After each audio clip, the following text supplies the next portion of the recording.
ওহে প্রাণ সখী রে, ওই প্রাণ যার অত্যাচারী, ধুলোই মাটিতে মিশে আজ জগৎ তাহারি। জীবনে মা একটা এমন অঙ্গ যে তোমাদের কোনোদিন ক্ষতি করতে পারে না। ক্ষতি চাওয়া তো দূর, জীবনে কখনো এমনটা কল্পনাও করতে পারবে না। জীবনে কখনো মাকে কষ্ট দিও না বন্ধু। তুমি যার জন্য আজ সমস্তটা দিয়ে দিয়েছো, যার পায়ে সমস্তটা আজকের দিনে তুমি অর্পণ করেছো, কদিন পর তোমাকে সেই কাঁদিয়ে যাবে। তোমার মা তোমায় কখনো ছেড়ে যাবে না। বন্ধু, তোমায় কখনো ছেড়ে যাবে না, তোমায় কখনো বিপদে ফেলবে না, তোমার কখনো খারাপ চাইতেও পারবে না। তোমার মাকে জীবনের সবচেয়ে বড় বেস্ট ফ্রেন্ড বানাও। তোমার জীবনে মা ছাড়া আর কেউ আপন নয়।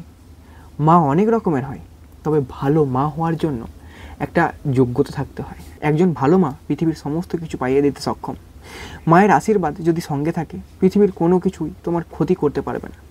মাকে বিশ্বাস করো, মায়ের সঙ্গে চলার অভ্যাসটা তৈরি করো। হ্যাঁ মিত্র, মায়ের সঙ্গে চলার অভ্যাসটা তুই তৈরি কর। জীবনে তুই দেখবি অনেক কিছু পাবি।